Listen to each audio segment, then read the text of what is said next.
প্রথমেই ধন্যবাদ জানাই অন্নপ্রসন্ন বিভাগ এবং বীরভূম জেলা প্রশাসন আমাকে এখানে ডেকেছেন বক্তব্য রাখার জন্য। এই জন্য তাদের কৃতজ্ঞতা জানাই। আমার সামনে বসে রয়েছেন অসীম কুমার মাঝি, একটু আগে বক্তব্য রাখলেন। সে অনেক কাল আগে উপেন বিশ্বাস এই বিভাগের মন্ত্রী ছিলেন। তখন আমরা একটি বই সম্পাদনা করে আমি প্রকাশ করেছিলাম তার হাতে পড়ে, এবং বাউল গান বা বাউল চর্চা বা চর্চা শুধু লোক সাহিত্য নয়, মানুষের মানবতার এক দিক নির্দেশক। সে অনেক কাল আগে যেখানে আজকে এসেছি তার কথা বলি। পড়াশোনা একটি মানুষ ছিলেন, তার একটি গানের দল ছিল, আর খুব সম্ভবত পুরীর মন্দির অঞ্চল থেকে এক দেবদাসী পানি এসেছিল এক তরুণ কবির সঙ্গে। এই দেবদাসীর নাম সম্ভবত ছিল পদ্মাবতী, আর এই তরুণ কবির নাম ছিল জয়দেব। পদ্মাবতী চক্রবর্তী হিসাবে গীত গোবিন্দে তিনি নিজের পরিচয় দিয়েছিলেন। এই সেই কেন্দ্রবিন্দু গ্রাম যেখানে তিনি সাধনা করেছিলেন, কাব্য রচেছিলেন, আর মানুষকে আরেকটি জগতে সঙ্গে পরিচয় করে দিতে চেয়েছিলেন। কি আশ্চর্য! সারা পৃথিবী যখন রক্তে, যুদ্ধে, যন্ত্রণায় রক্তাক্ত, আমার স্বদেশ যখন ছিন্নভিন্ন, তখন এখানে লক্ষ্মীদাস গাইছে আনন্দের গান, আনন্দ ধারা বইছে। কোথায় এত আনন্দ দেখছেন লক্ষ্মণ দাস? আমি তো চারদিকে অন্ধকার, দুঃখ, হতাশা দেখি। মানুষ বেশি অপমান আমার দেশে এর আগে কখনো হয়নি।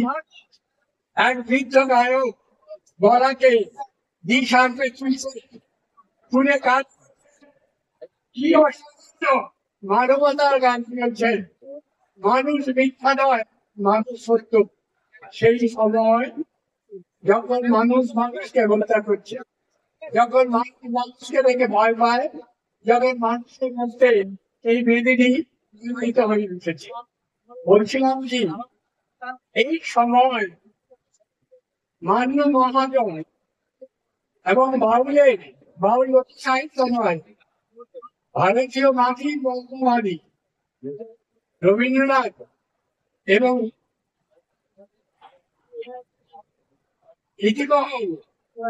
উপনিষদের যুগ থেকে দেখেছিলেন ভারতীয় সংস্কৃতি দুটো ধারা। একদিকে জাতিভেদ, বর্ণভেদ, মানুষে মানুষে ভেদ। খুব সুন্দর কবি বলেছিলেন, যন্ত্র পারিবারিক জীবনে ব্যবহার করি। একটা হচ্ছে কাঁচি, সবকিছুকে কেটে আরেকটা হচ্ছে সুচ এবং সুতো। এইখানে বসেছিলেন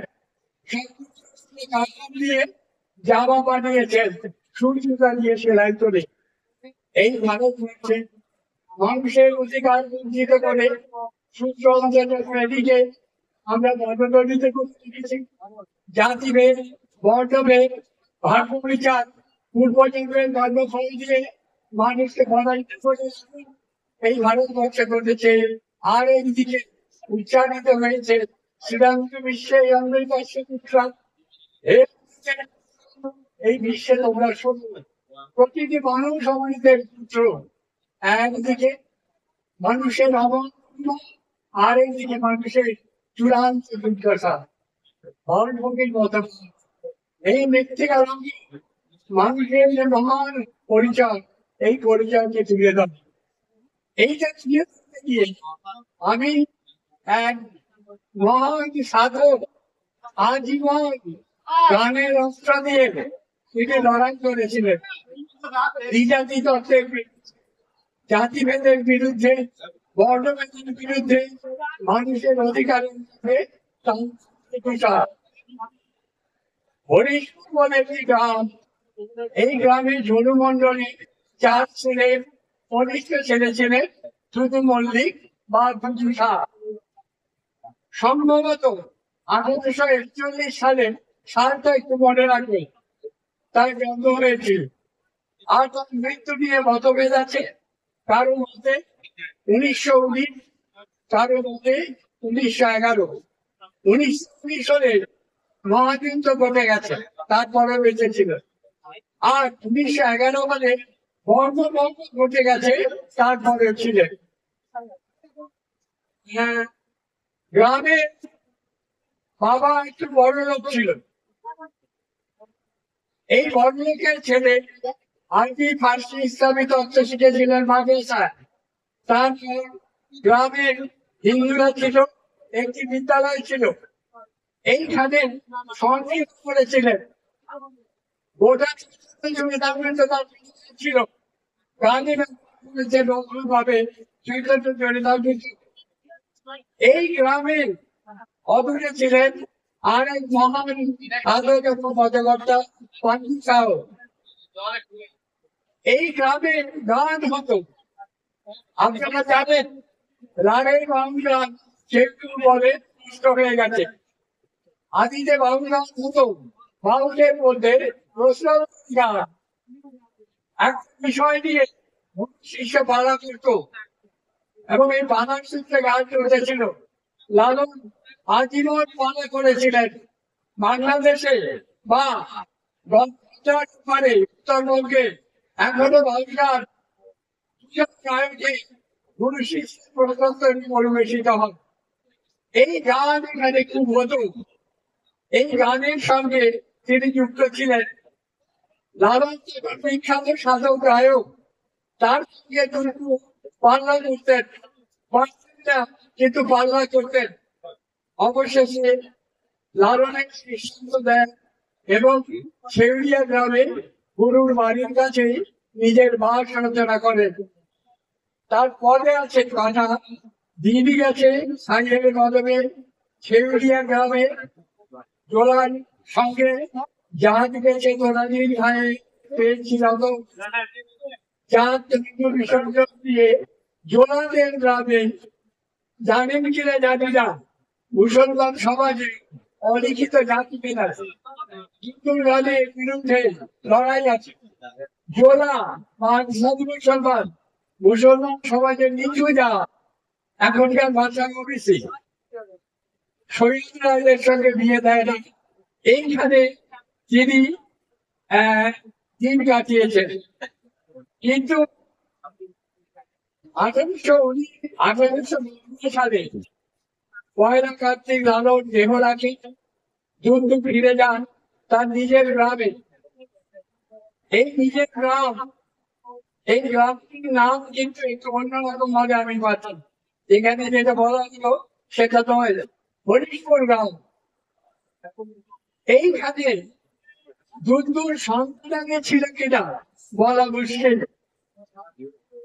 মনের মানুষ সিনেমা এবং কিছু তথ্যে দেখি গ্রামে রামমোহনের উল্লেখ আছে, আর রামমোহন যে সতীদাহতা নিবারণ করেছিলেন সেটারও উল্লেখ আছে।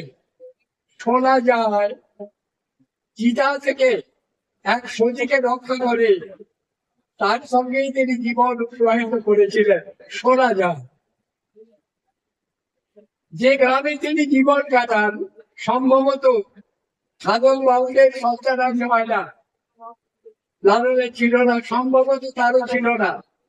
না থাকলে তার যারা অধিকারী ছিলেন তারা ফরিয়াদি সমাজে মিশে যান।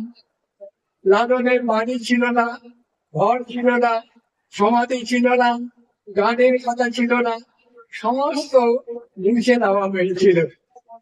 কিন্তু এত প্রাণশক্তি রৌদ্রে ঝড়ে, রৌদ্র ঝড়ে এগুলো বোঝে না।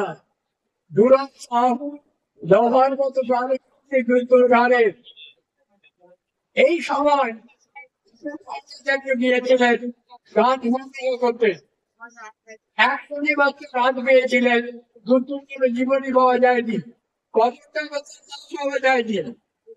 2 বছর আগে বাংলাদেশে আমরা গিয়েছিলাম, এখন খবর আবিষ্কৃত হয়েছে, আমরা ছবি ছবিও নিয়ে এসেছি, কিন্তু গান বা গানের কথা পাওয়া যায় না। পাঞ্জুসার ছেলে তিনি ভাব সঙ্গীত বলে একটি বই সংকলন করেছিলেন, সেখানে বেশ কিছু পদ পাওয়া যায়। 1890-তে পাঞ্জু বই ছাপিয়েছিলেন, বই ছাপাতে পারেননি। এই সময় এখানে যেমন সুন্দর সুন্দর করে বাউলরা বাউলের কথা বলছেন, বাউলের জীবন এটা নয়। বাউলরা আক্রান্ত হয় এই সময় হিন্দু সমাজ থেকে, বাউলদের আক্রমণ করা হচ্ছে, সবচেয়ে বেশি আক্রমণ করা হচ্ছে মুসলমান সমাজ থেকে। মনের বাড়ি আছে, সেই বইগুলো আমরা খুঁজে পেয়েছি, যেখানে লালনের বিরুদ্ধে কি করা হয়নি, তার একাধিক শিক্ষককে হত্যা করা হয়। এই বাউল বিরোধী আন্দোলন চলছে। কারো যদি আগ্রহ থাকে, বাউল ধ্বংসের ফতোয়া বলে বিখ্যাত বই ন্যাশনাল লাইব্রেরিতে আছে, দেখে নিতে পারেন। লালনের পর, লালন পন্থার উপর আক্রমণ চলছে, একটু থামি। আমি শিক্ষকতা ছাড়াও সামান্য শিক্ষা দীক্ষা দিয়েছি পারমতে। আমার বলেছে যে সাদা বেশ সাদা করো, কালা মালা তাই ধরো। এখানে কেউ গেরুয়া পড়েছে, কেউ হলুদ পড়েছে, কেউ লাল পড়েছেন, নানা সাজ পোশাক, নানা কিছু পড়েছেন, সব। কিন্তু বাউলের কোন সাজ পোশাক আছে কিনা লালন পন্থীদের ঐতিহ্যে নেই। এটা লালনের পথ। সাদা বেশ তার সাদা করো, কালা মানো ডাইলে ধরো, বহির বেশে তার পরিচয় দেয়। তবে বেশ ধারণ ভালো, পুলিশের পোশাক পরলে নিজেকে পুলিশ মনে হলে মুখে একটু মান্যতা দেয়, এইটা মনে না হয়, সে অন্য প্রসঙ্গ। যে কথা বলছিলাম, এই সময় যুদ্ধ কি করলেন, এই আক্রমণকে প্রতিহত করলেন। যুদ্ধ কি করলেন, বাউলের মধ্যে অনেক ভেদাত ছিল, সেই থেকে বাঁচলেন। যুদ্ধ কি করলেন, বাউল মতটা কি স্পষ্ট করে এই বাউল মতটাকে প্রচার করলেন। এখানে বই বের করেছেন উদাসী করে, দুঃখের ব্যাপার। একজনই মাত্র মহারাষ্ট্রে আছে, তার নাম হাওড়ি ঘোষাল। তার নামটা বইতে নেই, লজ্জার কথা। যে ভদ্রলোকরা, শিক্ষিত লোকেরা বইটা করেছেন, এটা একটা লজ্জার ব্যাপার যে হাওড়ি ঘোষাল নাম নেই। বাউলের 2 জন মাননীয় মহাজন, একজন উপান্তঙ্গের লালন, একজন হাওড়ে ঘোষাল, তার নামটা কিন্তু এই বইটা নেই। যে কথা বলছিলাম, লালনের অবর্তমান কিন্তু এই কাজ করছেন, সত্যির প্রতিহত করছেন। বাউল সমাজে যারা অসুবিধা সৃষ্টি করছেন তাদের চিহ্নিত করছেন। বাউল মতটা কি সেটা আমাদের কাছে তুলে ধরছেন। মহাজন পদাবলী এমন ভাষায় লেখা, এই ভাষা আমরা বুঝি না, সাধারণ বাউল সাধকরাও বোঝে না। কিন্তু লালনের বলকে আমাদের মধ্যে ব্যাখ্যা করছে, বিশ্লেষণ করছে, তার পর থেকে বাউল সাধনা মর্মমানি আমরা বুঝতে পারছি। এবার একটু ইতিহাসের সময়টা যাই, কোন সময় যুদ্ধ ছিলেন। আপনারা জানেন এই সময় কলকাতা এবং বড় শহরগুলিতে রামমোহন হিন্দু বড় লোকেরা উচ্চবর্ণের মধ্যে শুরু করলো বাংলা নবজাগরণ বা রেনেসাঁ আন্দোলন। এই রেনেসাঁ আন্দোলন কিন্তু হিন্দু সমাজের এক হিসাবে নারী জাগরণের আন্দোলন। বিধবা চলো, সতীদাহ নিবারণ, বাল্য বিবাহ নিরোধ, কি না এই সমাজে নারীর যে শোচনীয় অবস্থা বিদ্যাসাগর চমৎকার করে বিধবা বিবাহ বিষয়ক প্রস্তাবে বললেন, হা বলাবো কি পাপে আছে তোমরা বাংলাদেশে জন্মগ্রহণ করো। এই নারী মুক্তি আন্দোলন আর গ্রামের সবাই শুরু হলো মুসলমান সমাজের যে আন্দোলন। কেউ কেউ বলেন মিরাজুল আকবর রামমোহন মুর্শিদাবাদ থেকে প্রথমত ফার্সি বই বা সংবাদপত্র প্রচার করেছিলেন। যুক্তিবাদী মুজাহিদিনের দৃষ্টিতে ইসলামকে সমালোচনা করেছিলেন, ইসলামিক সমাজের প্রতিক্রিয়া হয়েছিল। তারপর তাঁতি রামমোহন আর কখনো মুসলমান সমাজের সমালোচনা করেননি, হিন্দু সমাজে করেছিলেন। অন্য প্রসঙ্গ আমি শুধু উল্লেখ করলাম, গ্রামাঞ্চলে এই সময় মুসলমান সমাজ সংস্কার আন্দোলন শুরু হয়।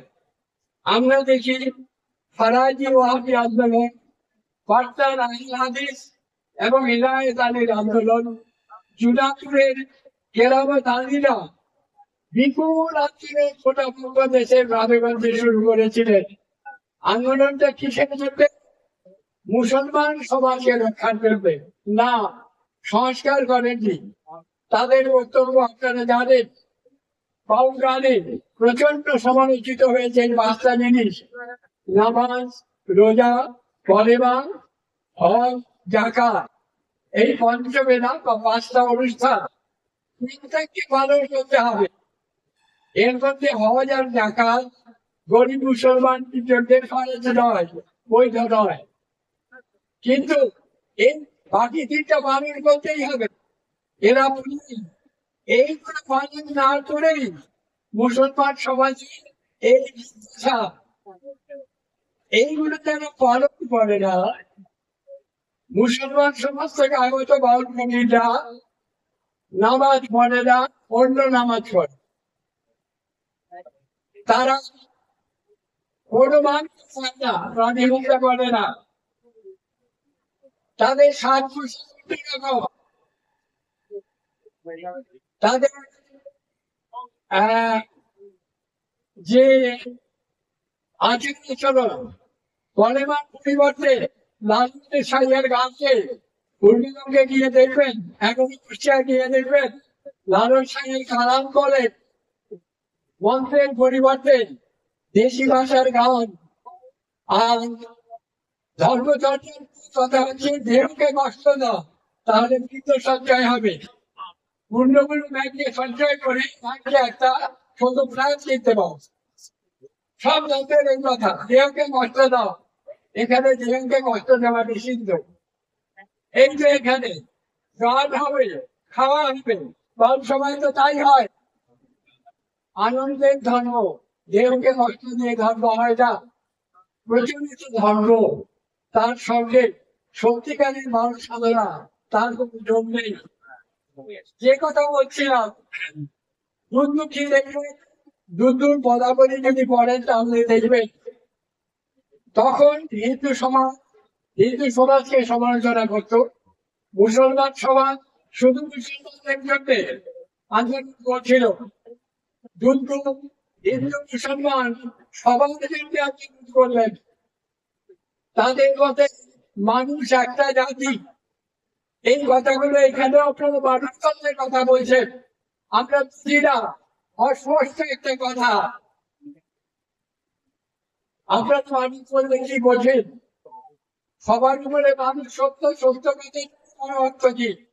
কিন্তু আমাদের অন্যভাবে এই কথাগুলো বোঝালেন।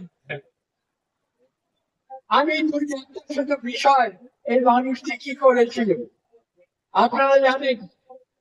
এই রক্ষণশীল ইসলাম, সেখানে গান হারাম।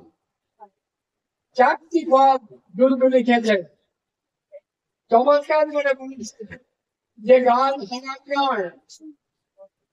এই গানের অধিকার তিনি দেখাচ্ছেন এক একটা পর্যায়ে, এক একটা পর্বে গান কিভাবে ইসলামে ছিলেন।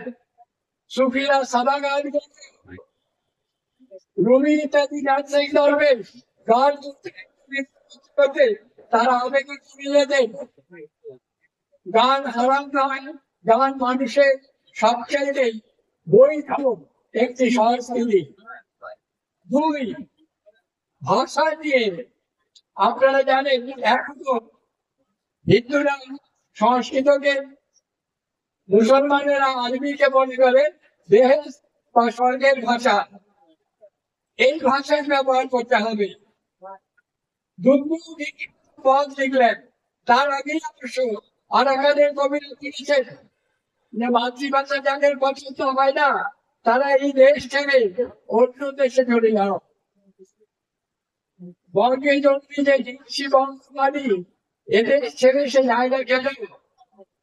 কিন্তু লিখলেন মোহাম্মদ যদি এই দেশে জন্মাতে তাহলে কোরআনকে বাংলায় লেখা হতো, কি ভয় করছে তা? কেন? আল্লাহর কাছ থেকে পাওয়া বাণী জিবরাইল তাকে বলতেন, তারপর ভাষায় নাকি শিষ্যদের সেবা বলতেন, এটাই কোরআন। বাংলায় জন্মালে নিশ্চয়ই বাংলা ভাষায় যদি কথা বলতেন, কি ভয়ঙ্কর কথা। পরবর্তীকালে সুরেন্দ্র চট্টোপাধ্যায় মন্তব্য করছেন, বঙ্গের ইসলাম ধর্ম গ্রহণ করিয়াছে কিন্তু তাহারা জাতি হয় নাই, ধর্মের মুসলমান জাতিতে বাঙালি রইয়া গিয়াছে। এই ভাষার প্রতি ভালোবাসা এবং বাংলা ভাষায় গান লিখছেন।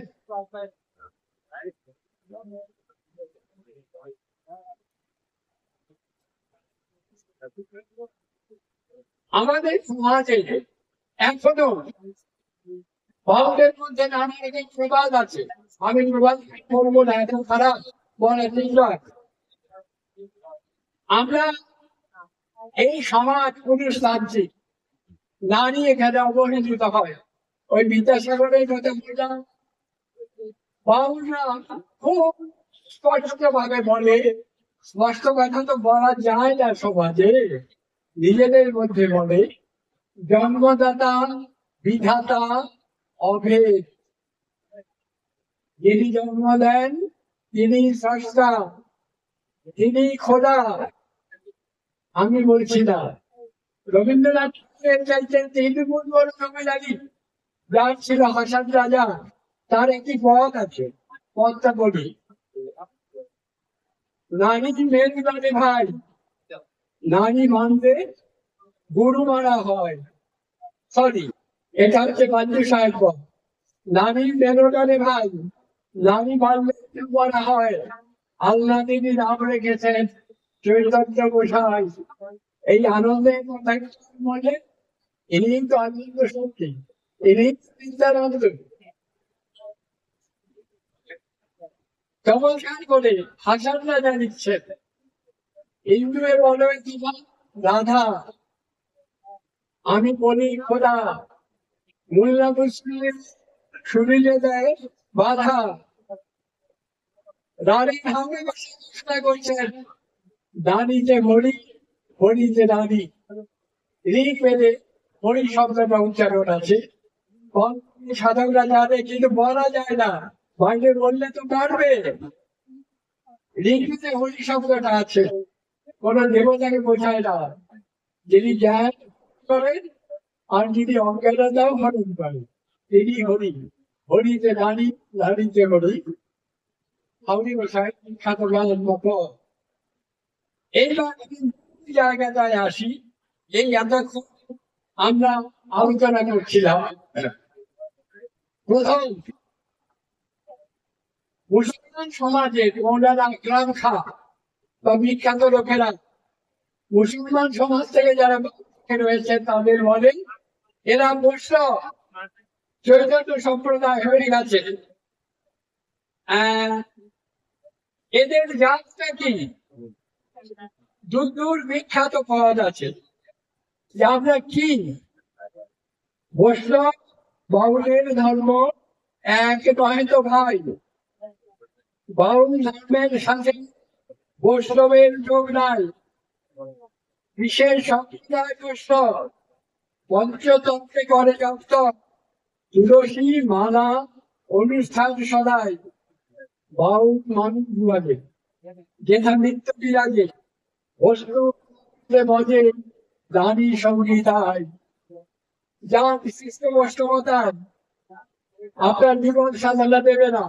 যার মায়া করে সহজে বাবাজিরা মাতাজিদের নিয়ে ঘুরে কি উৎসাহ। রবিরাজ কবিরাজ শেষ কথা বলে দিয়েছিলেন, বাংলায় দু বাউল থাকে, বৈদিক বাউল, নাতিক বাউল। যারা বেশ বিধি আচার তোমাদের মূর্তি পূজা করে তারা বসল বাউল বৈষ্ণবের ধর্ম এক রহিল ভাই। বাউল মানুষ ভজে পুজে নয় ভজে, অমৃতে ভজে গ্লানিক সংহিতায়। সাধকেরা জানেন এটা কি, তার করে বললেন বাউল কারা? যে খোঁজে মানুষের খোদা সেই তো বাউল। বস্তুতে ঈশ্বরকে পায় তাগুন না মানে চক্ষু না দেয় অনুমানে। মানুষ ভালো বর্তমানে হয়লে কমন মানুষের সকলে মেনে দেখে শুনে বাউল বলে দিনদিন তাই বলে লালন সাই নির্ভুল। মানুষ ছাড়া কিছু নেই। উনিও গানে বললেন যে মানুষ ছাড়া কিছু নেই। কিছু নেই মানে গোটা ঈশ্বর স্রষ্টা চলে গেল। মানুষ তো ক্ষমতা। চৈতন্য চন্দ্রাপিতা কবিরাজ গোস্বামী বলছেন জীবের স্বরূপ রয়েছে স্ফটিকের ঘর, ঈশ্বরের স্বরূপ জলন্ত ক্ষুদ্র একটা 19 কোটির বেশি মানুষ নয়। সবার কিভাবে হবে? চটিদা জানি বলেছেন তাহার উপরে দায় কি দায়, মানুষের উপরে কি দায় পরে বলছি। কিন্তু চমৎকার করে বলেছেন যে আমাদের সমাজে আমরা কিছু কল্পিত ধারণা তৈরি করেছে কারণ কিছু সুবিধাভোগী মানুষ, যা ধর্ম সম্প্রদায় এবং কি করেছে মানুষকে খণ্ড ভট্ট করে থেকেছে। হিন্দু মুসলমান দিয়ে তত্ত্ব দিয়ে ভারতবর্ষ দ্বিখণ্ডিত হয়েছে। এখনো আমাদের সমাজে সাম্প্রদায়িক সমস্যা প্রধান একটি সমস্যা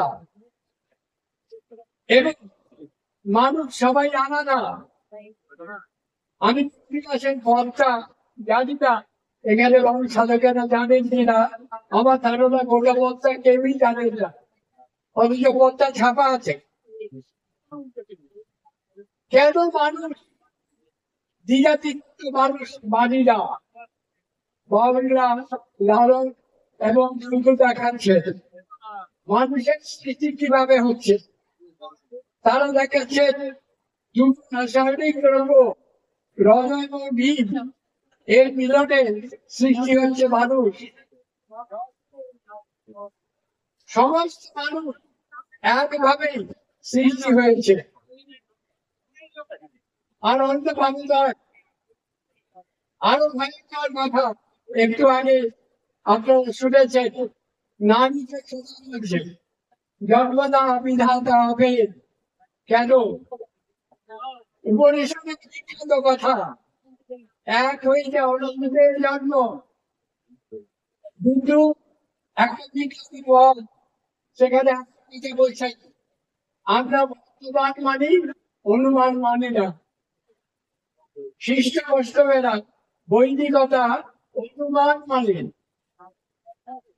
বেশি তাত্ত্বিক আলোচনা না নিয়ে পরিষ্কার কথা বলি, অনুমান আর বর্তমান মানুষ পঞ্চ ইন্দ্রিয় দিয়ে যার অস্তিত্ব প্রমাণিত হয় তারই বর্তমান আসছে। আর দিয়ে যাদের অস্তিত্ব প্রমাণিত হয় না সেগুলোর নেই অনুবাদ।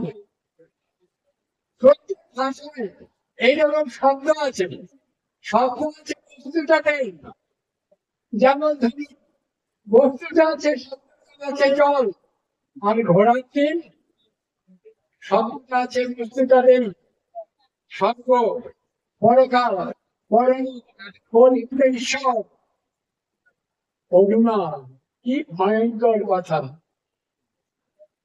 একটু আগে হাসির কথা বলছিলাম, তার যে বর্তার পুত্ররা গ্রহণ করেছিলেন, সেই বর্তা হচ্ছে এই, আমার হইতে আল্লাহ রসুল, আমি আল্লাহ করেছি। যদি তার মত আমরা সংগ্রহ করেছি, ছাপিয়েছি। তিনি বলছেন ঈশ্বর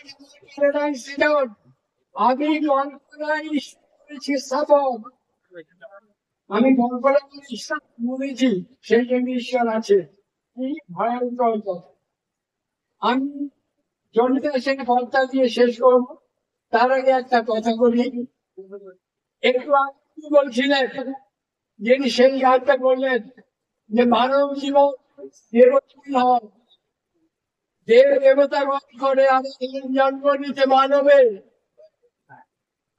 এই সবাই জানি, কিন্তু দুঃখে অতিবাহিত হয়ে চলেছে এক আনন্দ ধারা। আনন্দ দেব ভূতানি জানতে, আনন্দ দেব জাতানি জীবনী, আনন্দ ধারা বহিষে বিপদে আমরা অনুভব করতে পারি না। সেটাই গান করেছেন যে আনন্দ, এই আনন্দকে আবিষ্কার করতে হয়, এই আনন্দকে উপভোগ করতে গেলে যোগ্য হতে হয়।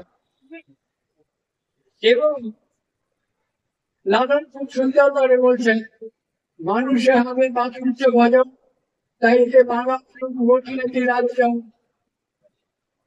অমৃত কি? অমৃত কাল্পনিক শব্দ আছে নাকি? রবীন্দ্রনাথ একটা দীর্ঘ কবিতা লিখেছিলেন, তখন বাংলাদেশ সমাজ বর্ষে তিনি আসছেন সোনারতরীতে। অন্নদা শঙ্কর মন্তব্য করেছিলেন, বাউলের সংকট না করলে গীতাঞ্জলি লেখা হতো না, আর স্বদেশী গান লেখা হতো না। এই সোনারতরীতে একটা কবিতা আছে, যেতে নাই নিব। চাকরি করা একজন মানুষ বাড়ি ফিরে এসেছে, ছুটি শেষ হয়ে গেছে, ফিরে যাবে। যখন যেতে গেছে, 4 বছরের ছোট্ট বাচ্চাটা দরজাটা আজকে দাঁড়িয়ে বলছে, যেতে আমি দিব না তোমার। রবীন্দ্রনাথ সারা পৃথিবীতে এই গানটা মহামাতা বসুন্ধরা নিত্যদিন জীবী তার মুখ থেকে চলে যাচ্ছে, মানুষের সংসারে প্রিয় যাচ্ছে, ভোটে রাখতে চাই, রাখতে পারি না। বলি আমি যাকে ভালোবাসি সেই রাখতে ভুলে যেতে পারে, কিন্তু তবু হয় যেতে দিতে হয়। শেষে কি দেখবে, যতবার মনে হয় ততবার কহে আমি যাকে ভালোবাসি সেটি কোনো হাতে জুড়ে যেতে পারে। দণ্ডে দণ্ডে পরাভব হয়, পরাজয় মানে না, মরণ পীড়িত সেই চিরে সেই আচ্ছন্ন করছে সমস্ত সংসার। এই মানবীয় সম্পর্কে একজন অসুস্থ পিতা যখন জ্বর হয়েছে, 4 বছরের বাচ্চা মাথায় হাত দিয়ে বলে তুমি কেমন আছো, এই স্পর্শ। ভালোবাসি আত্মসত্য, তখন এই অমৃতের স্পর্শ পায়। এই অমৃত প্রাণীকে দেই, দেবলোকে দেই। এই অমৃতের সন্ধানে, আনন্দের সন্ধানে বাউলের যাত্রা, মানুষের সন্ধান। এই বক্তার সেই দিকে লাইনগুলো হচ্ছে, তুমি জানি করি আত্মী অক্ষর দিনের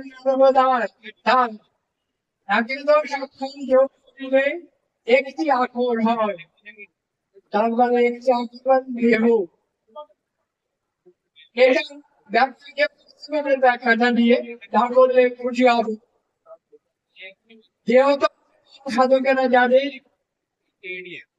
হান হাতি বড়ি বাবল পিতার থেকে আসে, রক্ত বস্তু লঘু বসক মায়ের কাছ থেকে আসে, আর তিনটে গুণ ত্রিগুণ আর কি সব চিনা এইটা আসে অন্য একটা জায়গা থেকে।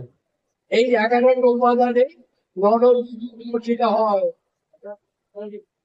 পৃথিবীতে এই চাইতে যেখানে সত্য আর দেহ নেই।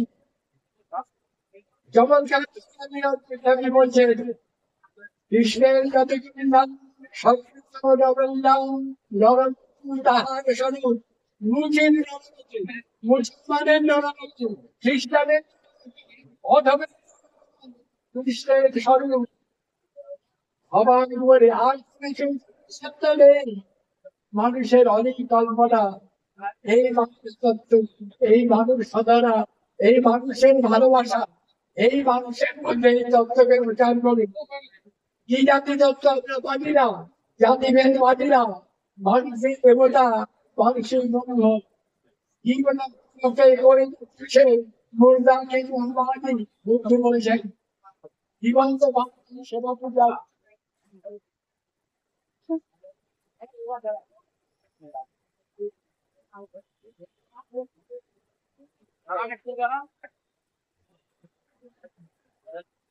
এই